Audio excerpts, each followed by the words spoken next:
À la une, mobilisation historique au centre hospitalier André Rosemont. Le personnel de l'UTG Santé est en grève depuis 60 jours. Le bras de fer se poursuit sur la question de l'emploi et les parlementaires montent au créneau auprès de la ministre des Outre-mer. Détail à suivre. Dans la course au siège de député, la parole revient ce soir à Julien Deroche et Silvio Létard. Le premier se présente sans étiquette et veut rendre au territoire sa souveraineté. Le second se présente sous la bannière de la défense des intérêts guyanais. Ils sont tous deux candidats de la première circonscription. Et puis elle a su se démarquer face à ses 9 concurrentes dans le concours anti-Guyane Elite Model Look. Elisa Bunel devra affronter en novembre prochain une trentaine d'autres jeunes femmes dans la finale internationale. Nous l'avons rencontrée. Mesdames et messieurs, bonsoir. Au 60e jour d'une mobilisation historique à l'hôpital de Cayenne, l'association Trop Violence annonce avoir porté plainte contre la ministre de la Santé et contre les directeurs de l'ARS et du centre hospitalier. De leur côté, les négociations n'avancent pas entre grévistes, leur direction et l'agence régionale de santé. Le premier point de revendication, à savoir les effectifs, bloquent toujours. Pendant ce temps, les sénateurs de Guyane tirent la sonnette d'alarme à la porte du ministère des Outre-mer. Natacha Maltaverne, Stéphanie Pulisi. 60 jours que les piquets de grève sont plantés à l'entrée du char. En 2000, la grève de l'UTG Santé avait duré 58 jours. Les revendications étaient quasiment identiques à celles d'aujourd'hui. Depuis le début du mouvement, les discussions bloquent sur la question des effectifs. L'UTG réclame 200 postes.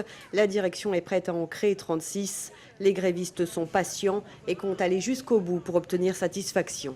60 jours de grève, peut-être qu'on ira à 70 jours s'il faut attendre les 10 jours. Alors dire qu'on n'a rien, on ne peut pas dire ça. La population arrive au fur et à mesure. Nous avons joué à la transparence, donc nous avons remis une synthèse du document de l'IGAS pour bien montrer à la population que toutes nos revendications, qui soi-disant, et d'après les termes de la présidente du conseil de surveillance, étaient des demandes d'embauche exagérées. Aujourd'hui, c'est un inspecteur général sur l'action sanitaire qui s'exprime. On aimerait avoir l'expression de ces personnes face à un tel rapport. Et nous disons tout simplement que ça suffit dans ce pays. C'est un énième rapport qui serait resté caché à la population si l'UTG Santé n'avait pas exigé qu'il soit remis aux politiques. Ça suffit, il faut crier au scandale. Le syndicat fait également valoir que le passage de l'hôpital en CHU avait été acté en 2001. 16 ans après, il n'existe toujours pas. Les grévistes attendent maintenant une réponse de l'État. Les deux sénateurs ont rencontré le directeur de cabinet et la conseillère santé de la ministre de l'Outre-mer. Antoine Karam doit s'entretenir demain avec des collaborateurs de la ministre de la Santé.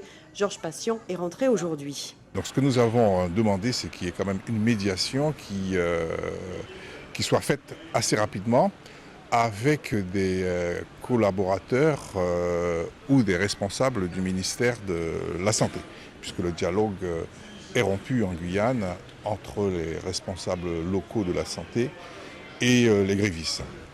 Donc nous avons demandé que ce soit fait dans des délais très brefs. Nous leur avons remis tous les documents que nous avions.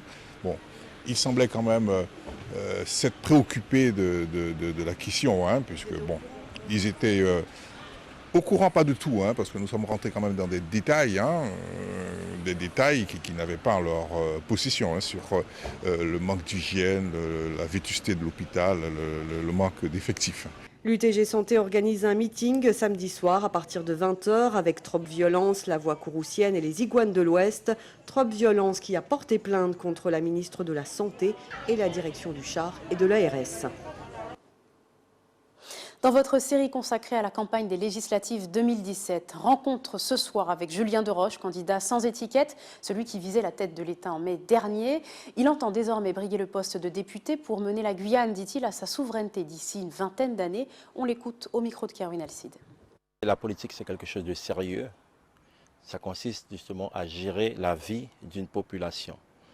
Non pas pour 5 ans, ni 50 ans, ni 5000 ans, mais pour l'éternité. Aucun politicien ne s'inquiète de la dégradation spirituelle de la société. Et nous voyons, le monde va mal. Tous les débats qui se font, toutes les personnes qui s'engagent en politique ne parlent pas de cet aspect spirituel. C'est que le matériel. Et c'est pour ça que je m'engage. Il n'y a personne qui vient sur ce terrain-là. Mon action, justement, c'est de faire savoir à la population qu'il faut s'inquiéter de la valeur de la spiritualité. Je suis le seul qui propose un programme sur 2 plans, c'est-à-dire sur le plan matériel et sur le plan spirituel. Sur le plan matériel, comme la France a échoué dans le modèle d'organisation justement de la société qu'il a mis en place, nous voyons, hein, c'est le chaos. Ça en plonge vers le chaos qui continue et on n'a pas fini d'en voir. Ma proposition justement consiste justement à faire appel à l'action populaire, déjà pour désenclaver la Guyane, aussi bien par fibre optique, par route, par voie ferrée. C'est pour ça que je donne un délai de 30 ans. Ensuite, encourager justement les actions qui visent à l'autonomie, donc c'est-à-dire l'autonomie alimentaire, l'autonomie aussi au niveau de la médecine. Donc aider, c'est pour ça qu'il faut une structure qui est capable d'accueillir des fonds et qui est capable aussi d'accueillir aussi des personnes qui veulent s'engager pour les Mayouris, parce que nous avons grandi avec ça, des Mayouris pour aider justement à faire en sorte que les Guyanais, dans 30 ans, hein, au maximum, puissent prétendre à une souveraineté. Ça, c'est le côté matériel. Le côté immatériel, c'est arracher l'éducation pour que l'éducation soit transmise nous puissions contrôler l'éducation qui est faite à nos enfants. Moi, j'ai surtout lancé le salaire de retraite. Bon, il y a peut-être que le 2, on aura peut-être un résultat, mais j'ai lancé l'arrêt, justement, de l'abrogation de l'ordonnance de Charles X, justement, qui permet, qui impose à la région, à la collectivité de Guyane, de payer le salaire de retraite. Et j'aurai des bons arguments pour faire en sorte qu'ils puissent arrêter de payer les retraites. Autre candidat, Silvio Létard, il présentait sa liste pour une nouvelle vision de la Guyane française lors des élections de la collectivité territoriale en 2015. Il se présente désormais pour être député de la première circonscription au nom du mouvement de défense des intérêts guyanais. Ses intentions et son programme détaillés au micro de Caroline Alcide. Ces élections législatives de 2017, c'est l'occasion pour un député de Guyane de réaliser une mission historique. Je dis bien une mission historique. Nous connaissons la situation économique de la Guyane. La rue, par un mouvement populaire, nous l'a rappelé dernièrement. Donc à partir de ce moment, je crois qu'aucune personne lucide, raisonnée, ne peut dire que rien ne se passe en Guyane. On ne peut pas dire non plus que la situation économique est bonne. Donc à partir de ce moment, les hommes politiques qui ont une certaine vision pour la Guyane doivent réagir. C'est pour cela que je me présente à cette élection, pour demander à la population de me donner leur pouvoir, c'est-à-dire leur bulletin de vote. Pourquoi ? Pas pour aller en vacances, non, comme beaucoup le font depuis des années. Je ne pense pas qu'un député puisse avoir, hormis la mission que je vous ai dit tout à l'heure, puisse dire « je vais combattre 700 députés pour qu'ils puissent donner de l'argent à la Guyane ». Il ne faut pas qu'on se leurre. Je pense que la Guyane a une chance exceptionnelle, c'est que le statut que nous avons n'est pas constitutionnel. Et moi, c'est mon cheval de bataille pour l'annuler. Et à partir du moment où on va l'annuler, vous allez voir, on va se mettre à table, on va se mettre en négociation et on pourra obtenir tout ce que les gens veulent en Guyane. Dès que j'arrive à l'Assemblée nationale, j'aurai 2 missions. La première, c'est demander que la Guyane revienne dans la République française. Parce qu'aujourd'hui, ce n'est pas le cas. Et pour ce faire, je vais déposer une QPC. Ça veut dire une question prioritaire de constitutionnalité. Parce qu'aujourd'hui, nous ne sommes pas dans la Constitution et il faut que les Guyanais soient au sein de la France, au sein de la République française. Pourquoi ? Parce qu'à partir du moment où cette question de constitutionnalité, cette QPC sera lancée, sera déposée à l'Assemblée nationale, ça sera l'occasion d'annuler le statut que nous avons aujourd'hui. Ce statut qui a amené des milliers de personnes dans la rue. Les retraits douteux se poursuivent même après plusieurs changements de carte bancaire, une escroquerie dont Athanase Joseph serait victime. Le Sinamarien observe chaque mois des relevés de comptes signalant des prélèvements d'une demi-douzaine d'organismes étrangers. Il affirme n'avoir aucun lien avec ces sociétés, basées généralement au Royaume-Uni ou aux États-Unis. Pourtant, malgré de nombreuses démarches auprès de la Banque postale, la situation perdure depuis plus d'1 an. Il a confié son désarroi à Natacha Maltaverne. Écoutez. Je suis à la 3e carte bancaire. C'est la 3e carte bancaire qu'on va changer. La dernière qu'on va changer, on m'a dit qu'on va changer toute la carte entièrement. On va changer les pictogrammes à la fin parce que d'après eux, c'est ça. Et je reçois la nouvelle carte et c'est encore pire. Après la carte, c'est encore pire. On vous prélève combien chaque mois? Grosso modo, je suis entre 400 euros. Ce sont des petites sommes à 30 euros, à 50 euros qui est multiplié, qui est additionné vers la fin. Donc ça me fait au moins 400 euros. Je vais à la poste de cinéma qui me renvoie à la poste de Cayenne. La poste de Cayenne me renvoie à la poste de Kourou. La poste de Kourou me renvoie à la poste de cinéma. Donc ça tourne en rond, voilà. Vous avez déjà effectué un paiement par Internet, vous ou quelqu'un de votre entourage? Moi non, moi je n'utilise pas Internet. J'en ai Internet chez moi, mais je n'utilise pas parce que moi j'ai pas le temps pour ça. Peut-être peut avoir un un paiement peut-être par mon fils en 2014 ou 2015. Peut-être, je ne peux pas juger parce que moi je m'en sers pas, je suis jamais là. Donc je ne peux pas vous confirmer ça. Est-ce que vous avez été remboursé? Donc je me suis fait rembourser une partie, mais c'est remboursé pour prélever, donc ça change à rien du tout, quoi. Et chaque fois pour me faire rembourser, il faut que je fasse des papasses, remplir des papiers. Moi j'en ai marre à chaque fois. Et je les envoyais tous les dossiers, tous les trucs pour me dire voilà qu'on me prélève de l'argent, c'est pareil. Et notez que la Banque Postale affirme avoir effectué tous les remboursements. Selon elle, le client aurait refusé de rencontrer un conseiller bancaire le 15 mai dernier à Kourou. On poursuit avec ce chiffre, 292 000. C'est le nombre de cartes SIM en circulation sur le territoire l'an passé, selon le dernier rapport de l'Autorité de régulation des communications. La tendance est à la baisse depuis 2013, mais le chiffre reste tout de même significatif compte tenu de la démographie guyanaise, car nous n'étions que 257 000 officiellement adultes et enfants cette même année. Notez par ailleurs que malgré cette réduction du nombre de cartes SIM, les appels émis et les trafics de données ont explosé en 2016. Il aura fallu plusieurs années de lutte après une pétition réunissant plus de 25 000 signatures pour que ce projet voit enfin le jour. Le premier cyclotron de la zone Caraïbe a été présenté en Guadeloupe ce matin en présence de nombreux élus, mais aussi du grand public. À la pointe de la technologie, le centre d'imagerie moléculaire devrait considérablement améliorer la détection des cancers. Présentation avec Karen Diamin. 850 mètres carrés répartis en 3 pôles, administration, médecine nucléaire et radiopharmacie. Nous sommes au nouveau centre d'imagerie moléculaire de la Guadeloupe. C'est quelque chose qu'on attend depuis déjà 3 ou 4 ans. Il y a une énorme pétition avec un gros mouvement citoyen. C'est un équipement qui va révolutionner la santé en Guadeloupe, je peux le dire, parce que ce soit pour la prise en charge du cancer, mais aussi des maladies cardiovasculaires et, comme je le disais, des infections, c'est un très grand pas pour les patients guadeloupéens.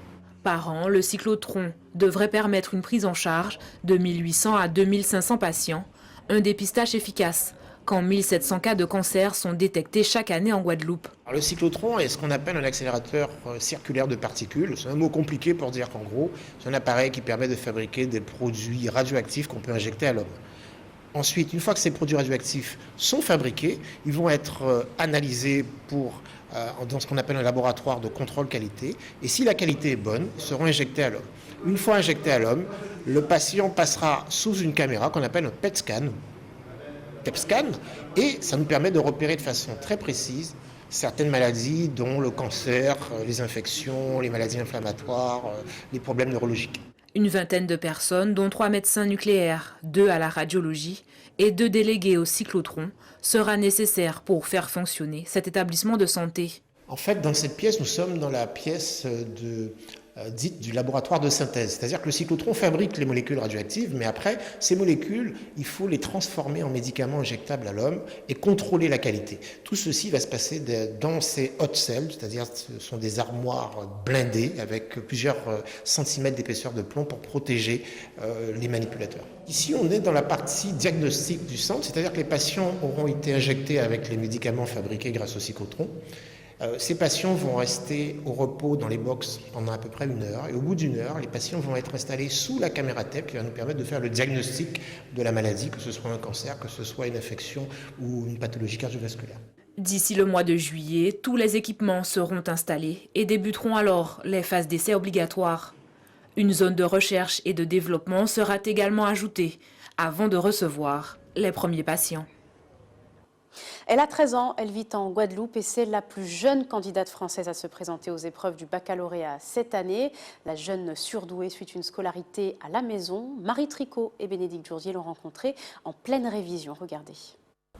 Au programme ce matin, l'œuvre d'André Gide.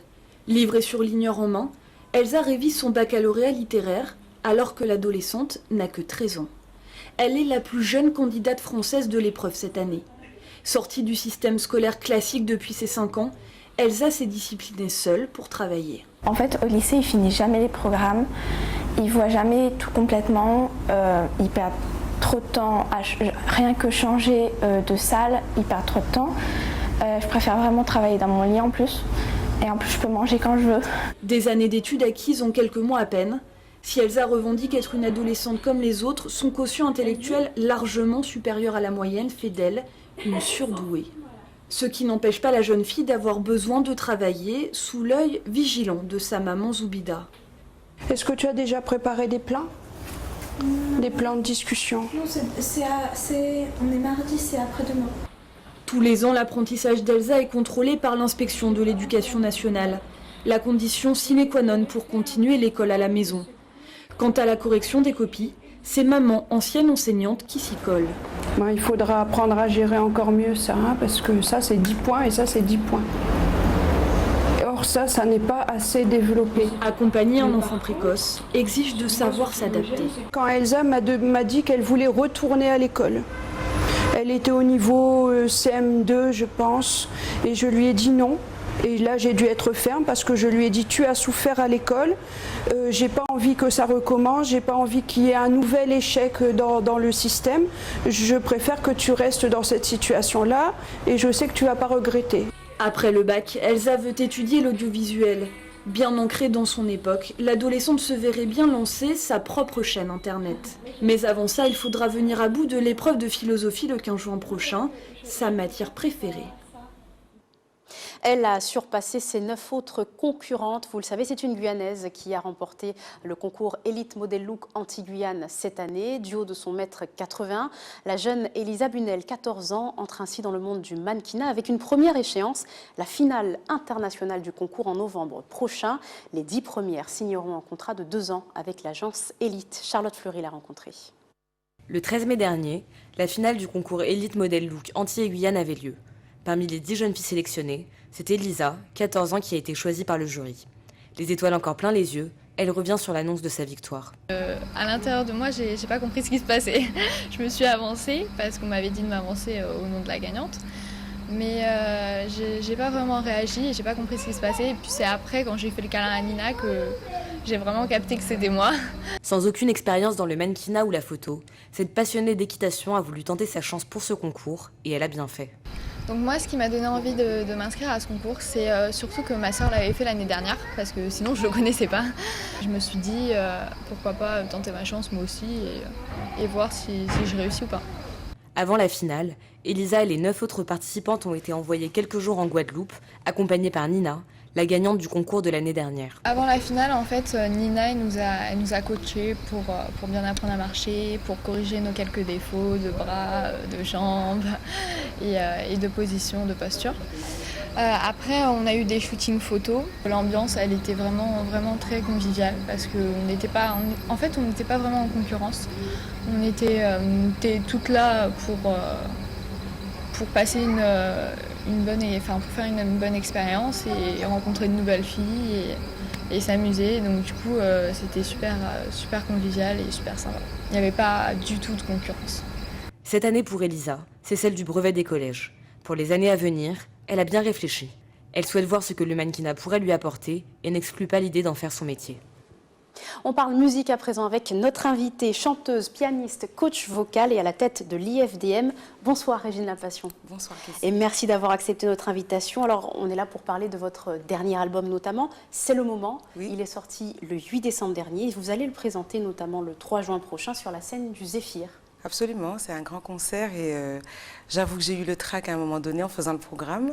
Ça commence à partir parce que plus on répète et plus on prend confiance, mais bon, on a toujours un peu le trac quand on débute un spectacle. Revenons maintenant sur votre parcours, Régine Lapassion, après des études musicales assez classiques, bien que très intenses. Vous êtes une artiste très active, vous avez été par exemple coach pour l'émission Nouvelle Star, ou encore vous êtes retrouvée sur scène pour les premières parties de l'artiste Ray Charles lors de sa tournée française pour ses ses 70 ans. Comment avez-vous vécu toute cette partie parisienne de votre carrière? Alors, la Nouvelle Star, ça m'a permis de voir que j'étais pas folle en fait. Je dis folle dans le sens où j'étais très rigoureuse dans les groupes de gospel que je dirigeais à l'époque. Et cette rigueur gênait beaucoup de gens. Et quand je suis arrivée à la Nouvelle Star, je me suis dit, ah, des gens comme moi, ça fait du bien. Aussi rigoureux, voire plus. Hein.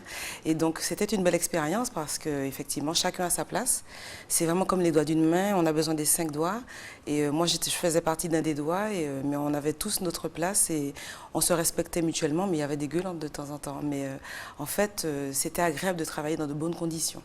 Notamment avec Ray Charles, si vous pouvez nous en parler un peu plus. Alors Ray Charles, oui, c'était exceptionnel, je ne m'attendais pas. C'est un groupe, le groupe dans lequel j'étais, celui de Marcel Bungu, j'étais choriste, a été choisi parmi d'autres groupes. Le producteur a choisi ce groupe-là. Et donc on a fait toutes les premières parties, donc tous les zéniths, j'allais dire Zéphyr, tous les zéniths de France.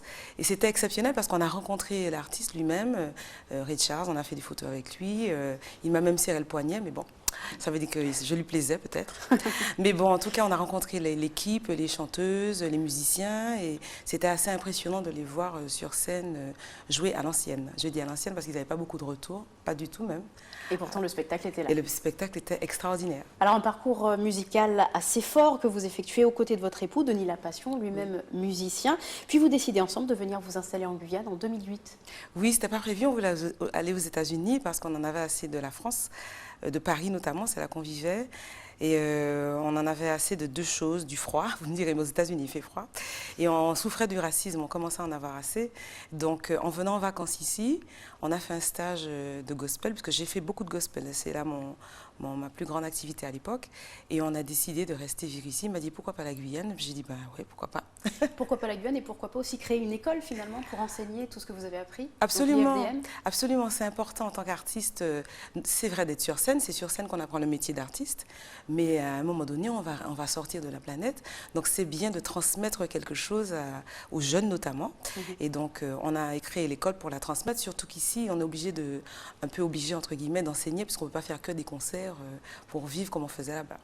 Et donc depuis, l'Institut de formation aux disciplines musicales fonctionne avec notamment des programmes qui vont évoluer très rapidement, ne serait-ce que pour la rentrée. Mais quand même, revenons sur cette étape qui est la vôtre. Quand on a connu des scènes internationales comme celle que nous évoquions tout à l'heure avec Ray Charles, n'a-t-on pas envie de poursuivre sur cette lancée plutôt que de se poser, de fonder une école? Absolument. Alors, si vous saviez, on a décidé de venir en 2008, enfin de se poser, parce qu'on avait besoin de se poser. Maintenant, on a besoin de recommencer à voler. Et donc vous préparez notamment une tournée absolument, qui risque d'être internationale. Ah oui, absolument, parce que moi je vois grand, il n'y a pas de raison de ne pas voir grand, c'est comme ça qu'on arrive d'ailleurs. On se fixe des objectifs sérieux et pas limités. Pas trop. Donc c'est prévu effectivement déjà de faire la Caraïbe, Macapa, le Suriname, la Martinique, puisque je viens de là, ce serait pas mal. On ne me connaît pas en Martinique, hein. C'est ici qu'on me connaît. Et puis le New Morning en octobre, et après le Japon, la Chine, enfin voilà, je vais voir ça avec le manager. Le vent vous portera. Alors l'album, c'est le moment dont on parlait, vous le voyez comme un hommage aux ancêtres, un retour aux racines africaines. Absolument. Vous revenez beaucoup sur cette question de l'esclavage. Pourquoi est-ce si important à vos yeux? C'est important pour moi parce que je viens de la Martinique et je viens de l'aliénation, si vous voulez. Il y a beaucoup, il n'y a pas que des aliénés, mais je veux dire, le milieu d'aliénation est très fort. On nous a fait rejeter pendant longtemps nos racines africaines, et c'est quand je suis arrivée à Paris que j'ai bien réalisé que effectivement je venais d'Afrique, puisqu'on me disait de retourner chez moi. J'ai cru que c'était la Martinique, et bien c'était l'Afrique. Et donc là, j'ai ouvert les vrais livres d'histoire, et maintenant je parle de mes ancêtres avec beaucoup de respect. Et donc je pense que c'est toujours important de parler d'eux parce que grâce à eux, nous sommes là. Et si on connaît vraiment d'où on vient, on peut aller quelque part. On peut avoir un meilleur avenir si on sait d'où on vient. C'est toujours important d'en parler pour qu'il n'y ait plus jamais ça. Alors pour vous, c'est important aussi de vous inspirer quand même de grands artistes. On pense à Al Jarreau, Nina Simone ou Bobby McFerrin qui vous plaisent particulièrement. Mais aujourd'hui, qu'est-ce qui vous inspire dans votre musique? Aujourd'hui, j'ai envie de faire la musique qui me va le mieux, mais aussi de parler de mes racines. Quand je vais partir de la Guyane, puisque je vis en Guyane, je vais parler de mon pays. Donc mon pays, c'est pas le gospel, c'est pas le zouk non plus. Enfin, je suis de la Martinique, mais ici, c'est le cassé-co. C'est ça la musique de la Guyane. Donc, mais j'ai quand même grandi avec les musiques de toute la Caraïbe et la musique afro-américaine. Donc j'aime beaucoup la soul music et le gospel et j'aime en même temps le casseko. Donc je vais essayer de mélanger tout ça et je pense que là, ça vaudra le coup d'aller à l'extérieur avec ça. Un dernier point, Régine Lapassion, vous l'avez suivi de près en mars et avril dernier. De nombreux artistes lui ont déjà consacré quelques titres. Que représente pour vous la récente mobilisation de Guyane? Peut-elle être une source d'inspiration également? Alors vous savez, ça fait longtemps que je suis inspirée, donc j'ai commencé à me mobiliser depuis Paris, quand on m'avait dit que j'étais africaine. Je me suis mobilisée à ce moment-là. Vous étiez déjà déterminée? J'étais déjà déterminée parce que je me suis dit, bon, alors, il va falloir que je reste dans la musique classique avec eux, même si je suis noire. Et donc, c'est en étant excellente que je vais arriver à rester avec eux. Enfin, je parle des Blancs, puisque c'était ça. Hein. Et donc, depuis là, je suis mobilisée en travaillant, en étant excellent. Et j'ai eu une deuxième mobilisation, ça c'est par rapport à ma spiritualité. En 2014, c'était ici. Et donc, depuis là, j'ai ouvert encore plus les yeux sur mon histoire, sur les vrais livres d'histoire, donc Cheikh Anta Diop, etc. Et donc, je suis mobilisée depuis longtemps. Donc, la musique que je pourrais composer pour ça, pour le mouvement, a déjà été composée. Donc, c'est le moment, ça fait longtemps que je dis... Vous étiez déjà dans cette optique. Ah oui, ça fait très longtemps. Merci beaucoup, Régine Lapassion, d'avoir été avec nous. On se quitte avec un extrait de votre clip « Où aller ». Très bonne soirée. Merci. Je me sens misérable. Je suis dans la peine, privée de liberté, privée de dignité. J'ai laissé les miens. Mon Dieu, que vais-je devenir maintenant? Quel avenir pour moi? Je suis seule, abandonnée, orphelin, déracinée. Je suis seule, abandonnée, où aller?